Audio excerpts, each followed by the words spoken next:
nos permite estar este jueves aquí. También, como ya dijo el hermano Ciel, damos la bienvenida a Olivia, a nuestra hermana Angelina también, ¿verdad? Que le permite estar aquí.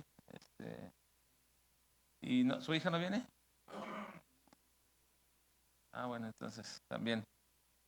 Bueno, entonces vamos a avanzar, hermanos, en nuestro estudio del libro de Efesios.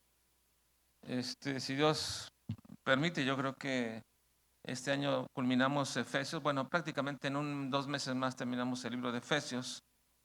Estamos en la parte 25 de nuestro estudio, la historia y el destino de la iglesia del Dios glorioso. Y estamos ahora en los versículos 6 al 14. Capítulo 5, versículos 6 al 14. Así que vamos a abrir nuestras Biblias ahí, por favor, hermanos, en Efesios capítulo 5.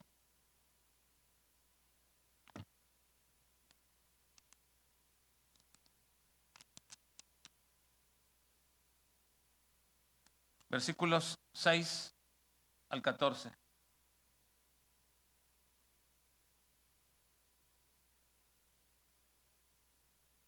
¿Lo tienen, hermanos? Bueno, vamos a leer versículos 6 al 14 en primera, de una vez, todo completo el párrafo que vamos a estudiar esta noche. Dice, nadie os engañe, todos juntos, nadie os engañe con palabras vanas, porque por estas cosas viene la ira de Dios sobre los hijos de desobediencia.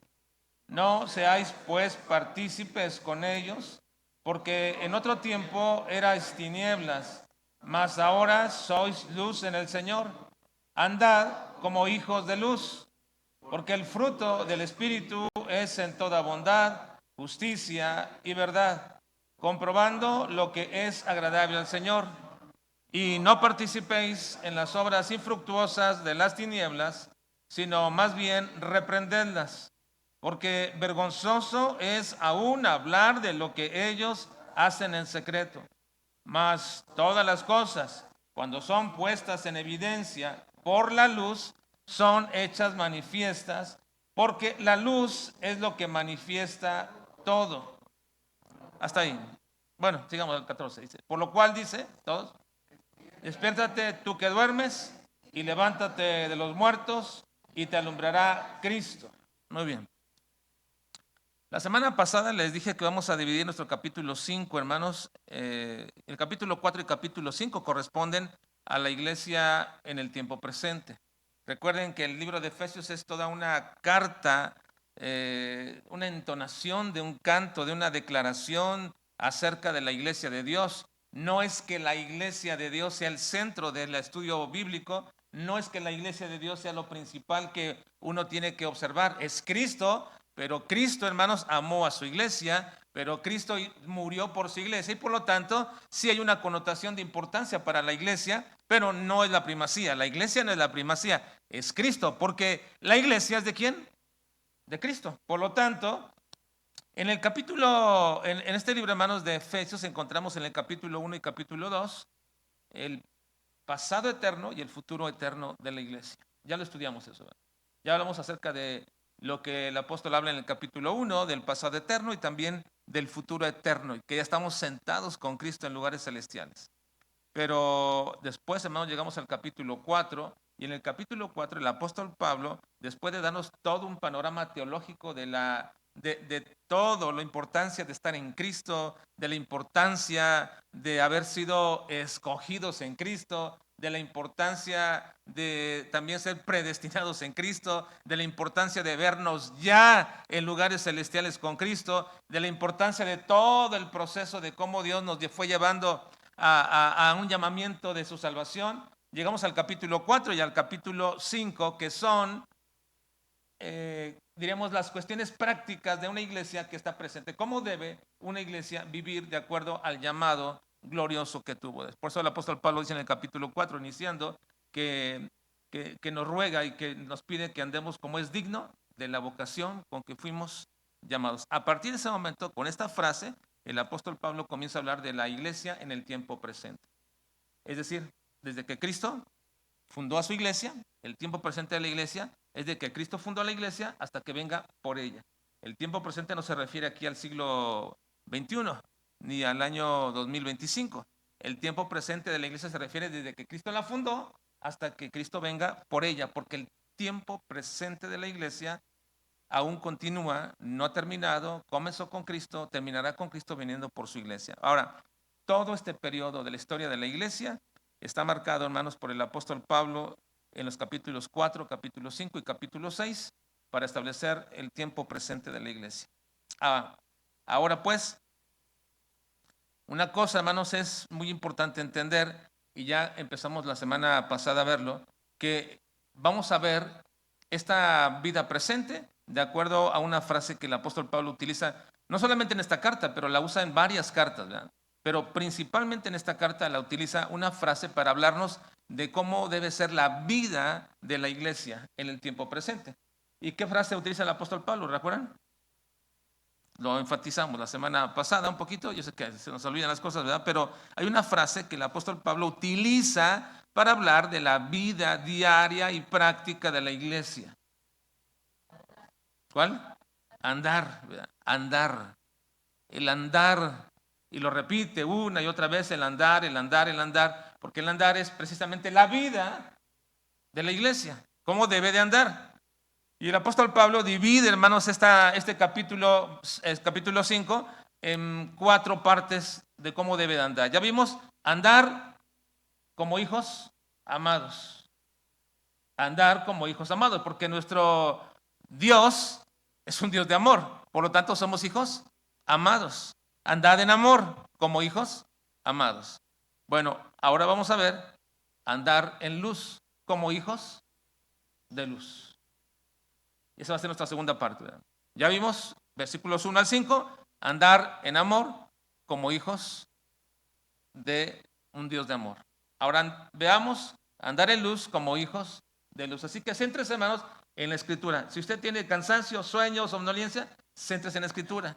Haga una pequeña anotación. O haga como que anota siquiera, por lo menos, y eso le va a quitar un poco el sueño, ¿verdad? Pero enfocarnos ahí. Pero si nos enfocamos un poco en la escritura, este pequeño estudio, hermanos, nos va a ayudar a algo que yo creo, hermanos, que es muy importante para nosotros. Porque, hermanos, una cosa es decir y entender que somos hijos amados de un Padre que no solamente es amoroso, sino que, como dice Juan, es amor. Dios es amor. Y por lo tanto, somos hijos de un Dios amoroso. Y por eso se nos invita a andar en amor como hijos amados. Y una cosa es decir eso, pero otra cosa también es decir, hermanos, o tratar de entender bien la expresión de que somos hijos de luz. Por supuesto, hermanos, que la Biblia dice que somos hijos de luz porque Dios es luz. Miren, 1 Juan 1:5 dice respecto a esto: Dios es luz. Este es el mensaje que hemos oído de Él y os anunciamos: Dios es luz y no hay ningunas tinieblas en Él. Ahora, les digo, hermanos, una cosa es entender bien, y creo que todos entendemos: sí somos hijos amorosos porque somos hijos de un Dios que es amor. Y eso nos llena bien en la mente. Dios es amor y lo aprendemos, lo entendemos, lo aceptamos claramente, lo reproducimos y nos llenamos de ello. Dios es amor. Pero cuando decimos que Dios es luz, ¿qué significa eso? Que Dios es luz. Entendemos bien que Dios es amor porque la expresión de amor se manifiesta claramente en todos nosotros. La misericordia y la bondad de Dios se ha manifestado en todos nosotros, que aún siendo pecadores, Cristo murió por nosotros. La misericordia y el amor de Dios se manifiesta todos los días para con nosotros. Pero cuando hablamos de que Dios es luz, ¿qué significa que Dios es luz? Podemos entender bien el amor, pero ¿cómo entender que Dios es luz? Y antes, hermanos, de intentar entender esta verdad para poder también entender cómo deberíamos de vivir nosotros o andar como hijos de luz, pues solamente primero tengo que entender qué significa que Dios es luz, para que yo ande como hijos de luz. La semana pasada vimos las cuestiones más dinámicas y prácticas de la vida de un creyente, de cómo un hijo del Dios de amor debe andar como hijo amado. Y lo entendemos, hay un reflejo del amor de Dios en nosotros. Pero ¿qué significa, hermanos, que Dios es luz? Y como les digo, antes de entender bien esta parte, déjenme de entrada decirles que no deberíamos confundir nosotros la idea de que Dios es luz con la idea de que Dios es la luz. No es lo mismo, hermanos. Dios es luz, no es lo mismo que Dios es la luz. O bien, de que la luz es Dios. Cuando uno dice estas cosas, hermanos, uno se está metiendo en un grave problema de herejía que se llama panteísmo. Y debemos tener cuidado. Dios no es la luz, ni la luz es Dios. Cuando la Biblia dice que Dios es luz, aun cuando hay una pequeña diferencia en artículos al decir Dios es luz, es evidente que está hablando de algo de su naturaleza. Pero cuando decimos que Dios es la luz o que la luz es Dios, estamos tratando de decir, hermanos, que Dios está en todas partes y que inclusive una de las maneras como Dios se manifiesta es a través de la luz. Bueno, cuidado con esto porque podemos caer en el panteísmo. Pero también no podemos simplemente decir que esta expresión es un mero simbolismo sin conexión real con el ser ontológico de Dios. Es decir, hermanos, ni puedo decir que Dios está dentro de la luz o en todas las cosas con esta expresión, como tampoco puede decir, bueno, no es eso, es un simple simbolismo para decirnos algo acerca de Dios. Tampoco, hermanos, tampoco. Porque decir que es un mero simbolismo, esto no conecta nuestra idea con el ser de Dios, con el ser ontológico de Dios. Por eso es importante entender qué significa que Dios es luz. Ahora, yo sé que de entrada todo el mundo dirá, bueno, sí entiendo eso, es muy claro, que Dios es luz. Bueno, le entendemos a la luz precisamente, hermanos, de un simbolismo muchas veces. Pero, hermanos, yo les pregunto una cosa, el amor que dice Dios es amor, ¿el amor es un simbolismo de Dios? Hermanos, Dios es amor, ¿el amor es un mero simbolismo? ¿Qué es el amor? Es parte de su naturaleza, es parte de la esencia de Dios. Ahora, cuando decimos que Dios es luz, normalmente tendemos a decir que es un simbolismo para expresarnos lo que Dios hace a través de todo. Pero, hermanos, no, tampoco. También es parte de la naturaleza de Dios. Y por eso tenemos que entender realmente qué significa que Dios sea luz. Y en esta manera, tratar, hermanos, de no expresar esto de que Dios es luz como una mera metáfora vacía, desconectada de lo que es el ser real de Dios. Y lo que quiero que entendamos no es simplemente una definición o darles una explicación de esta expresión. Quiero que entendamos un poco de la naturaleza de Dios en esta noche respecto a la luz. Porque como hemos venido estudiando en esta carta, el entendimiento, hermanos, de quién es Dios afecta nuestras vidas. ¿Por qué? Simple y sencillamente porque somos sus hijos. Y si somos sus hijos y entendemos cómo nuestro Padre, entonces sabemos cómo imitar a nuestro Padre. ¿Se acuerdan que vimos la semana pasada o antepasada? ¿Qué significa realmente imitar? ¿Qué significa imitar? Y si yo puedo entender cómo es Dios, entonces definitivamente puedo imitar a mi Padre. Y el entendimiento de Dios va a afectar entonces nuestra vida como sus hijos. De esta manera, nuestra visión de nuestra vida pasa a ser solamente de lo que para algunos es una vida religiosa, de estar viniendo los domingos, los jueves, los cultos, ser muy fieles a esas reuniones, hacer alguna cosa por ahí, otra por acá, tratar de ayudar, portarnos lo mejor que podamos. Pero esas cosas en cierta manera son buenas, qué bueno, pero hermanos, esa no es la vida final ni espiritual, ese no es el producto final, hermanos, de lo que Dios quiere formar en nosotros. Ese no es el propósito final de nuestras vidas. El propósito final de nuestra vida no es que pasemos toda nuestra vida siendo fieles al venir al templo, a los días de culto y hacer por ahí una otra cosa y ofrendar. Para algunos eso es toda la vida cristiana. Y para algunos eso será toda la vida cristiana que puedan vivir. Pero ese no es el punto final de un creyente, hermanos. Encerrar y encajonar todo eso, y aún algunos con dura pena de poder hacerlo. Algunos todavía con alguna dura situación de poder, aún en eso mínimo de lo religioso, poder hacerlo fielmente, les cuesta a muchos. Les cuesta demasiado. Pero hermanos, eso es lo mínimo, eso es lo superficial, eso es lo evidente, pero eso no es el producto final de lo que es la vida de un hijo de Dios. No lo es, no lo puede ser.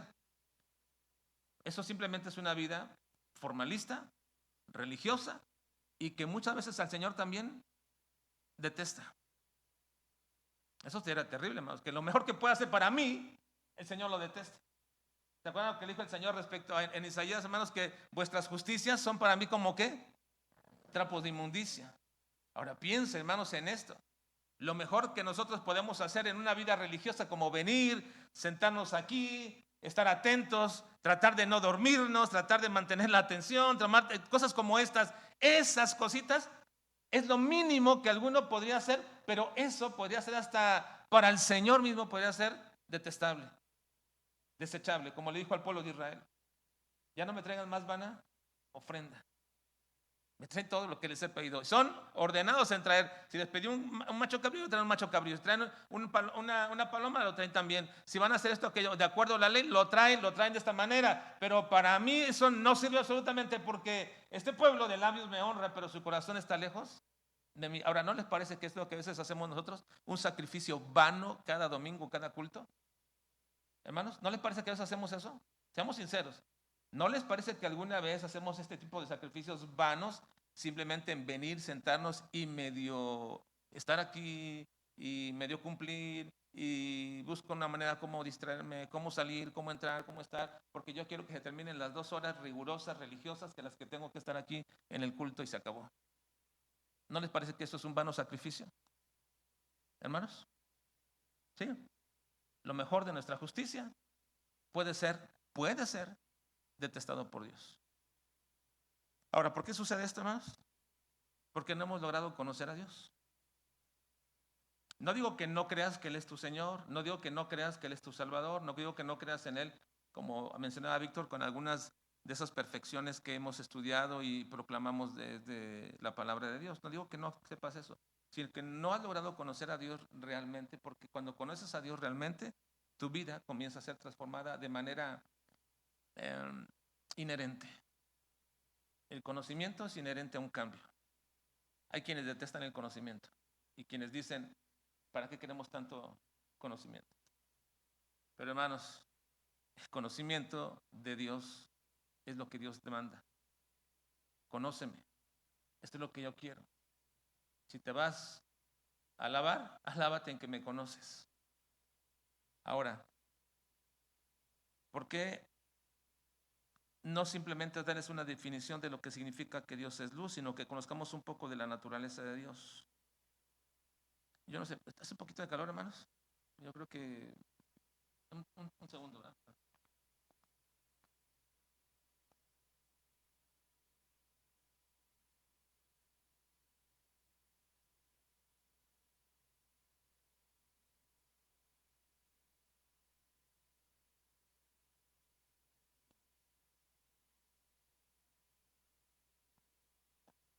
Que lo tenían en caliente. Calefacción, sí, ya se va. No quiero que se me duerma. A lo mejor se me están durmiendo algunos, ¿verdad? Quizás por eso. Quizás eso sea. Bueno, está bien. Bueno, entonces, ¿qué significa, hermanos, que Dios es luz? Y como hemos venido estudiando esta carta, el entendimiento de Dios afecta nuestra vida porque somos sus hijos.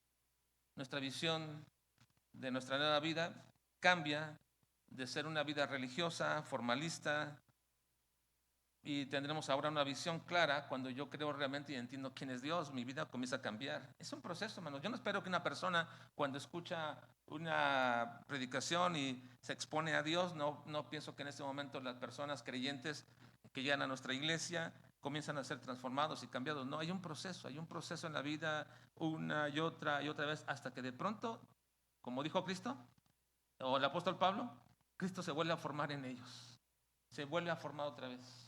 Una vez más, ¿verdad? Así que de esta manera nuestra visión va cambiando de una vida religiosa y tendremos una visión más clara de lo que la vida genuina, real de un hijo de Dios. Ese es el problema. Y creo del por qué cuando por naturaleza un hijo debería de vivir como hijo de Dios, no lo hace. Es porque necesita entender y observar cómo es la vida de un hijo de Dios. ¿Y cómo lo hace? Primero conociendo a su Padre, para saber cómo debe vivir un hijo de Dios. Así que cuando hablamos de que Dios es amor y luego de que Dios es luz, estamos hablando de características de la naturaleza divina. No son simbolismos, no son meras expresiones metafóricas. Son la esencia y la naturaleza de Dios. Ahora, déjenme decir en pocas palabras, ¿qué significa, hermanos, que Dios es luz? Bueno, el significado de que Dios es luz significa santidad absoluta, verdad y vida. Eso significa cuando decimos que Dios es luz, santidad absoluta, verdad y vida. En la Escritura, hermanos, la luz se relaciona con la pureza moral y con la gloria divina. Por ejemplo, el rostro de Moisés, recuerden, hermanos, cuando él estaba con Dios, resplandecía. El resplandor, hermanos, una emisión de luz. ¿Por qué Moisés resplandecía y emitía luz su rostro de tal manera que no podían verlo? Nadie lo podía ver y le pidieron a Moisés que se pusiera un velo porque no podían verlo, era tan relumbrante y no me puedo imaginar eso, pero bueno, me puedo imaginar en el sentido de querer ver algo, un reflejo de pronto que te tapas los ojos o la luz o cualquier cosa ahí que te refleja de pronto que tus ojos no pueden tolerar ese reflejo. Y en el caso de Moisés, ¿por qué Moisés reflejaba una luz o tenía más un rostro tan refulgente que no lo podían mirar? Bueno, la razón es que había estado con Dios. Había estado con Dios durante 40 días y 40 noches, había estado en comunión con Dios. Dios había estado hablando con él. Y aun cuando Moisés se expresa que miró a Dios cara a cara y que hablaba cara a cara con él, no significa realmente que Moisés veía una cara de parte de Dios.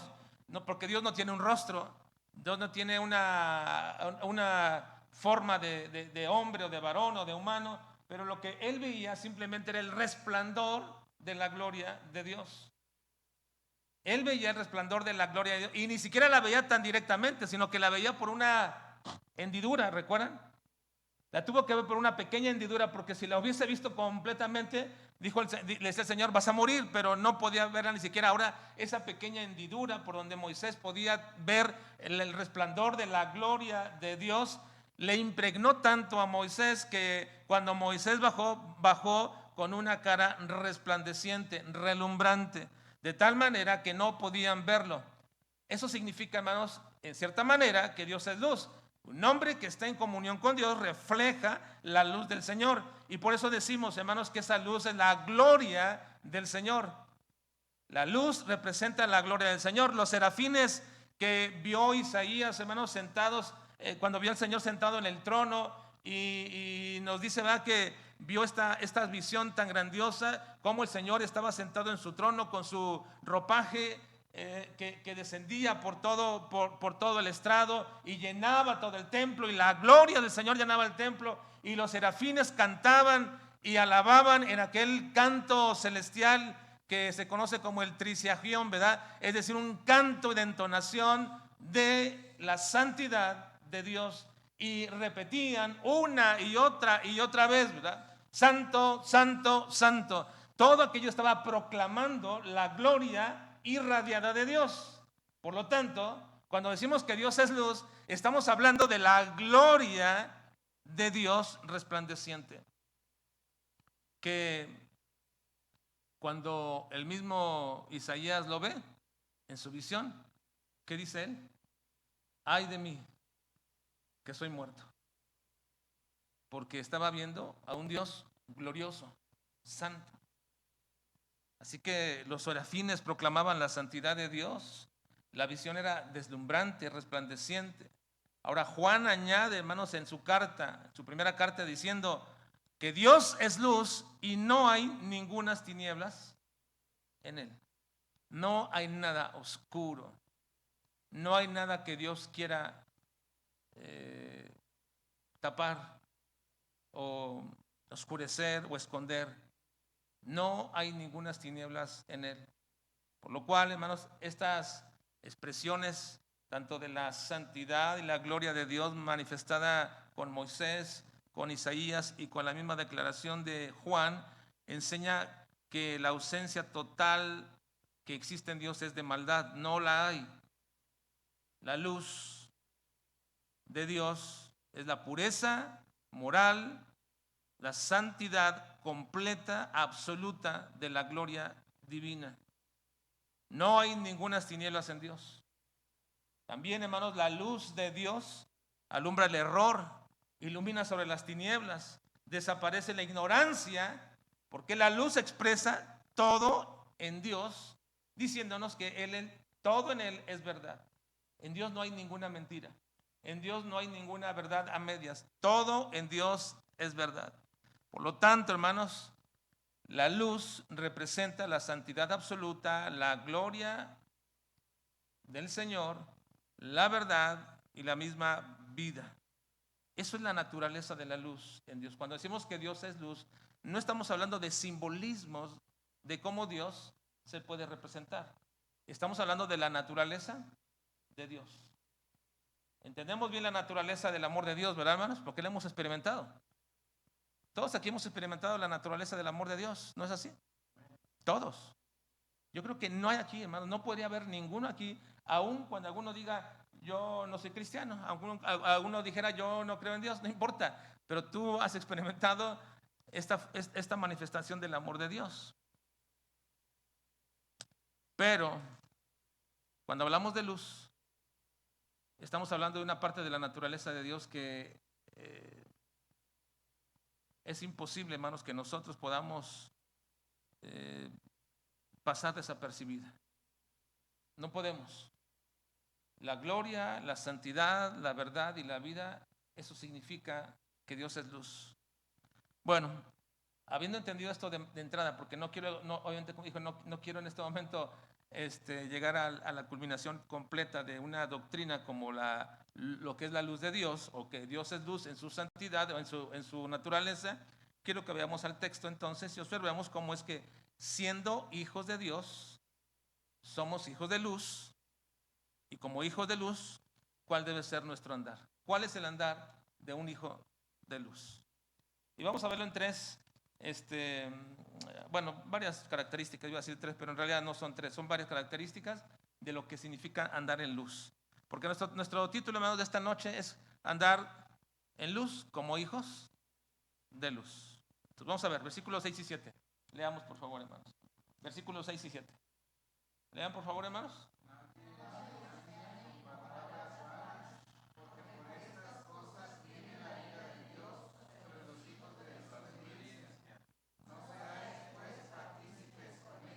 Muy bien. Entonces, la primera cosa, hermanos, que se puede evidenciar de alguien que anda en luz como un hijo de luz, es que el andar en luz nos va a llevar, hermanos, a separarnos del error y de discernir la verdad. Separarnos del error y discernir la verdad. Porque recuerden, hermanos, que si Dios es luz, Él es santidad absoluta, Él es gloria completa, Él es la verdad, Él es la vida. Eso significa que es luz. Y si yo como hijo de luz debo tener, hermanos, la característica de poder aprender, hermanos, a discernir la verdad y también a tener toda la capacidad de separarme del error. Por eso, hermanos, para mí es importante que inmediatamente cuando dice esto, nadie nos engañe con palabras vanas. Así comienza Pablo diciendo, no se dejen arrastrar por palabras vanas.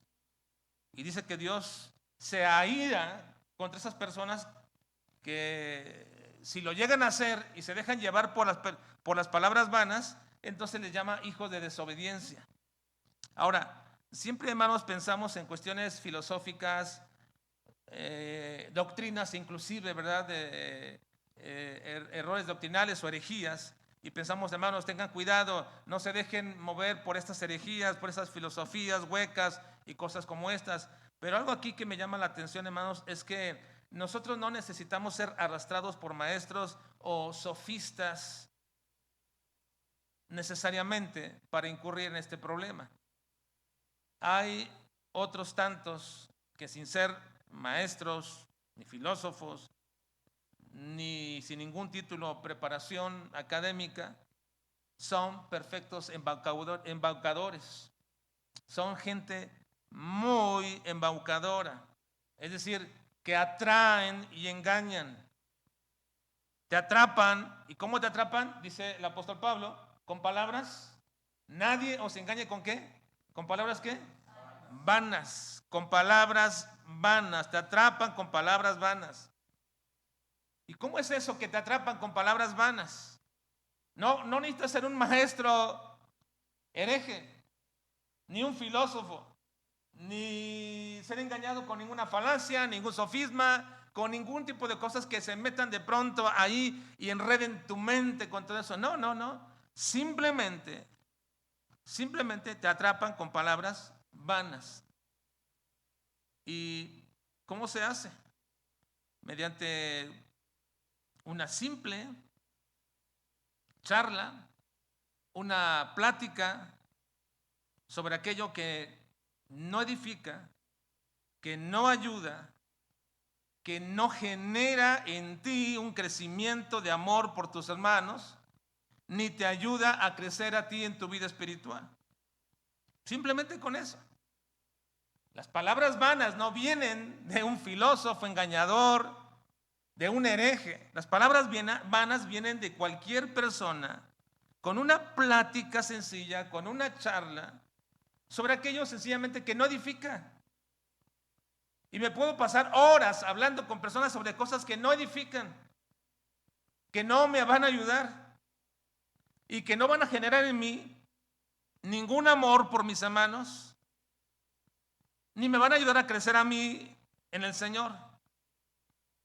Son pláticas con palabras vanas. ¿Qué significa palabras vanas? Bueno, aquí la palabra que se usa, hermanos, para vano es kenos. Y kenos significa vacío. Lo hemos usado en otros pasajes de Filipenses cuando hablamos de la kenosis de Cristo, ¿se acuerdan? ¿Qué significa la kenosis de Cristo? Bueno, cuando dice que el Señor Jesucristo dejó, hermanos, su gloria y se vino a encarnar, el cual dice, siendo igual a Dios, no estimó el ser igual a Dios, sino que se despojó, y la palabra despojó es kenosis, que significa se vació, pero se vació ¿qué? ¿De su deidad? Hermanos, no, se vació de su gloria, porque dejó lo que era para ser un hombre como todos nosotros. Entonces se vació completamente, lo opuesto. Y esta misma palabra se usa aquí para palabras vanas. Kenos. ¿Qué quiere decir?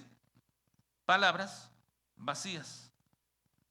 Significan simplemente pláticas, charlas, sin contenido esencial, lo que va saliendo, lo que va yendo ahí.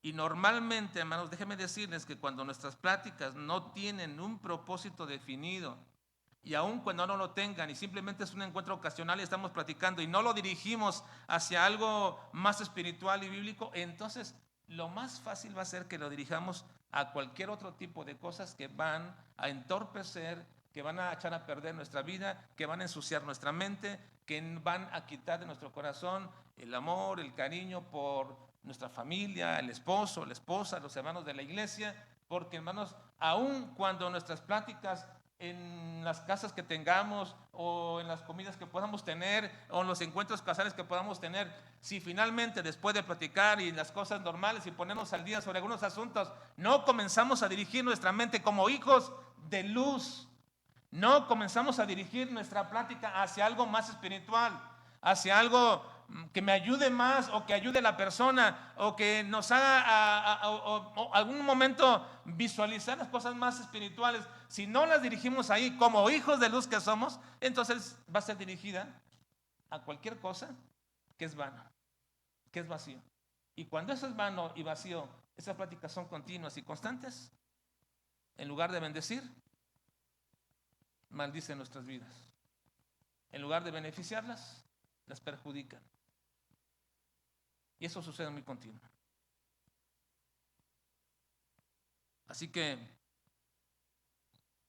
yo quiero invitarles, hermanos, a que cuando tengamos tiempo y entre nosotros tengamos ese tiempo de convivencia y platicamos como hermanos y tengamos esas pláticas entre nosotros, ya sea que nos invitemos a comer, ya sea que nos veamos en alguna parte, ya sea que estemos reunidos en algún momento y comenzamos a platicar y comenzamos a divagar sobre cosas que son vanas. Entonces, como hijo de luz, ¿qué debes hacer? Dirige tu plática a algo espiritual, algo espiritual. Y vas a ver, hermanos, cómo entonces, poco a poco, como hijos de luz, comenzamos a crecer y no somos arrastrados por vanas palabras. Siempre, hermanos, e indefectiblemente van a derivar en pláticas vanas aquello que no tiene propósito definido y espiritual ni bíblico. No digo que todo el tiempo lo hagamos así, sino que en algún momento, cuando ya las cosas van derivando en cosas vanas, dirijamos todo a algo espiritual. Y de esta manera dejamos de acrecentar el engaño, el error en el cual ya hemos incurrido. Podemos pasar horas hablando con palabras vanas, pero el Señor dice, si te das cuenta y eres un hijo de luz, entonces ¿cómo debes reaccionar? Versículo 7, ¿cómo debes reaccionar? Versículo 7. No seáis pues partícipes con ellos. Con ellos. Así que otras veces el apóstol Pablo habla de herejes, de filósofos, de sofismas, de herejías. Y habla fuerte contra eso. Habla fuerte el apóstol Pablo contra eso. Pero aquí habla de cosas más comunes y cotidianas. No, nadie se engañe con palabras vanas, vacías. Pueden venir de todas partes, ¿no?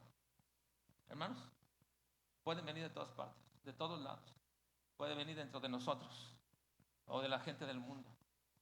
Y cuidado, más cuando viene de la gente del mundo y nos enredamos en su plática y no podemos cortar y decirles, no puedo seguir con esto o no intento dirigir a Cristo esto porque, hermanos, entonces soy embaucado por palabras vanas. Pero andar en luz nos lleva a discernir eso, hermanos, y a separarnos del error. Es una primera cosa, característica de un hijo de luz. Ahora vean una segunda característica, versículo 8. Versículo 8, dice, hermanos, voy más rápido, versículo 8, dice.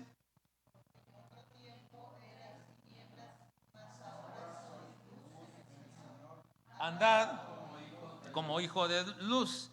El andar en luz manifiesta nuestra nueva y maravillosa identidad de que somos ahora hijos de Dios. En otro tiempo éramos tinieblas, oscurecidos, entenebrecida nuestra mente, nuestro corazón lleno, hermanos, de tinieblas, de oscuridad. En otro tiempo, hermanos, nuestra mente era totalmente depravada junto con el corazón.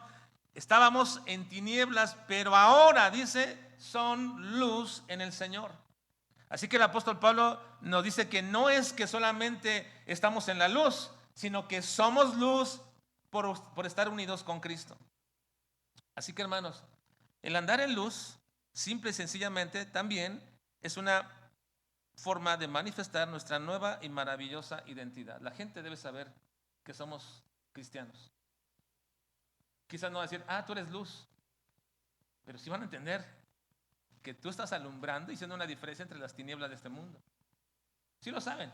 Yo creo que la gran mayoría de ustedes alguna vez habrán recibido, le habrán preguntado, le habrán dicho que porque es diferente, que porque usted no maldice, que porque usted no toma, que porque usted no va a las fiestas, que porque usted no hace aquello.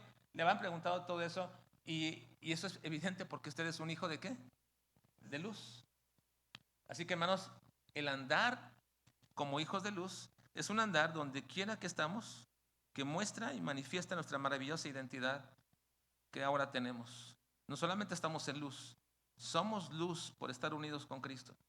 El andar de un hijo de luz, hermanos, nace de una identidad nueva en Cristo. No solamente de un esfuerzo moral y propio por tratar de ser diferente, no, es natural. Comenzamos a hacer luz a los demás.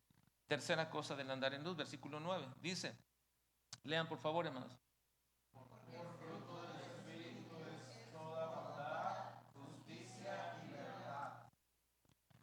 La tercera forma de andar en luz o manifestar en luz es que cuando uno anda en luz, el fruto del Espíritu Santo se comienza a evidenciar en nuestras vidas, se comienza a observar, se comienza a ver. El andar en luz deja ver claramente el fruto del Espíritu Santo en nuestras vidas.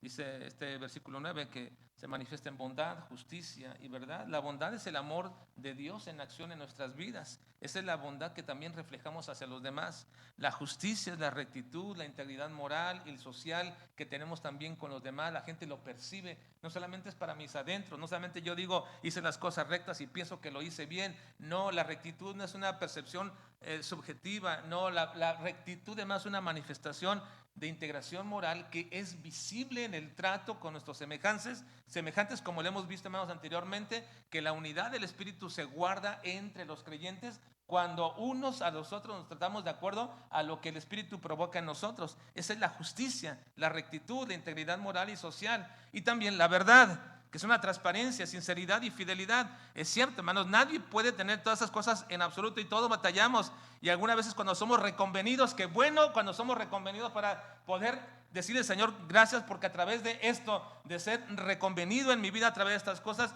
puedo recordar y puedo entender y puedo comprender que estoy fallando en manifestar claramente el fruto del Espíritu Santo en mi vida. Qué bendiciones cuando te reprende alguien, hermanos, en tu vida, con la palabra del Señor y te dice, no está bien esto, no creo que esté bien. Y cuando después de pasar el momento quizás de enojo, de amargura, de tristeza porque alguien lo ha hecho, en oración con el Señor decimos, gracias. Gracias porque como hijo de luz estoy viendo que el fruto del Espíritu Santo no está tan claro en mi vida. Hay algo que lo está ensuciando y necesito ser evidenciado porque el andar en luz hace evidente el fruto del Espíritu. Así que la vida iluminada se demuestra en frutos visibles. En frutos visibles. Se ven los frutos visibles. 4. El andar en luz nos ayuda a ver claramente qué es lo que le agrada a Dios. Versículo 10, vean. Versículo 10. Lo que es comprobando lo que es ¿qué? Agradable al Señor, a Dios. Comprobando. Así que esta palabra comprobando es como una práctica, hermanos, entre decir, hice esto y no se trata de prueba y error. Ah, esto le agradó a Dios, entonces ya hago esto. Esto no le agradó a Dios, entonces no lo hago. No se trata de prueba, sino la palabra comprobando es en el proceso de mi vida cuando veo a través de la palabra lo que es agradable a Dios y luego lo compruebo en la práctica de mi vida. Compruebo lo que es agradable a Dios. El andar como hijos de luz es un caminar con constante, hermanos, prueba y discernimiento de lo que Dios dice que debo de hacer y luego lo compruebo haciéndolo. No estoy probando o haciendo a prueba y error, no. Veo lo que dice la palabra de Dios y luego compruebo lo que dice la palabra de Dios en hacerlo. Así que uno no vive por sus propios criterios. Uno debe vivir una vida agradando a Dios y eso solamente se hace cuando andamos en luz. El andar en luz nos da valor también para separarnos y reprender las tinieblas. Versículos 11 y 12. Leamos 11 y 12. Y no participéis en las obras infructuosas de las tinieblas, sino más bien reprendedlas. Porque vergonzoso es aún hablar de lo que ellos hacen en secreto. Así que el andar como hijos de luz es un caminar, hermanos, en nuestras vidas donde no participamos de las obras infructuosas de la carne. Las reprendemos, las desaprobamos, las confrontamos. Esas obras, aunque el mundo las pueda celebrar, el creyente no puede ser partícipe de ello. No basta simplemente con decir que no voy a hacer lo malo. También hay un llamado a exponer las tinieblas por contraste con la luz de Cristo y decir claramente, eso está mal por acerca de todo eso. No simplemente digo está mal, pero hago el contraste del por qué expongo también las tinieblas como algo que no debería ser parte de nuestra vida. Y la luz, finalmente, hermanos, la luz revela y transforma. Versículo 13. Veamos.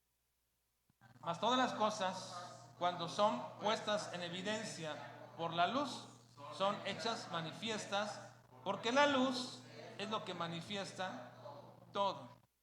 Así que, hermanos, la luz hace manifiesto el oculto. Donde llega la luz de Cristo, el corazón es resplandeciente. Cuando llega la luz de la palabra a nuestros ojos, alumbra nuestros ojos. Cuando llega la luz del Señor de su gloria, nos hace vivir una vida, hermanos, agradable al Señor. La luz, hermanos, manifiesta todo, lo transforma. Y no nos estamos refiriendo, hermanos, a la luz del sol ni a la luz artificial, sino a lo que es la esencia de la naturaleza de Dios. Dios es luz y Él ayuda a que nuestra vida pueda ser totalmente transformada. El andar como un hijo de luz es un testimonio vivo, hermanos, que expone la realidad y que trae oportunidad también de arrepentimiento a todos nosotros. Porque tenemos que recordar que esa luz también alumbra nuestra vida, nuestro corazón y hace resplandecer nuestro propio pecado y nuestra propia maldad. Y nos es muy fácil, hermanos, nos es muy fácil a todos nosotros el autoengañarnos o el tratar de tapar y de esconder nuestros pecados, nuestras malas actitudes, nuestros errores de carácter. Es muy fácil taparlos y tratar, hermanos, de engañarnos y autojustificarnos en muchas cosas. Pero cuando la luz resplandece, hermanos, como dice, estamos delante de Él desnudos. ¿Quién se puede esconder delante de Él? ¿Quién, hermanos? Nada. Por eso, para andar en luz, hay que entender bien qué significa que Dios es luz. Y Dios es luz, significa que Él es glorioso, santo, total y completamente santo. Y Él es la verdad y la vida. Todo eso es luz que hace resplandecer en nosotros un deseo de vivir y andar en luz. Que Dios nos ayude, hermanos, a vivir como hijos de luz.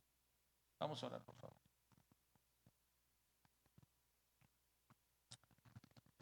Señor, queremos en esta noche pedirte, sobre todo, Señor, perdón en nuestras vidas porque reconocemos que ¿cómo podemos nosotros vivir en luz cuando no conocemos que tú eres luz? Cuando no entendemos totalmente esta esencia de tu naturaleza que es luz. ¿Cómo podríamos nosotros vivir en luz? A veces, Señor, somos muy habituados a escondernos en las tinieblas. A veces somos muy tentados, Señor, a esconder nuestro pecado. Y cometemos también un grave pecado, Señor, de no dejar resplandecer el fruto del Espíritu Santo en nuestras vidas. Ayúdanos, Señor, a que nuestro andar sea en luz, como hijos de luz.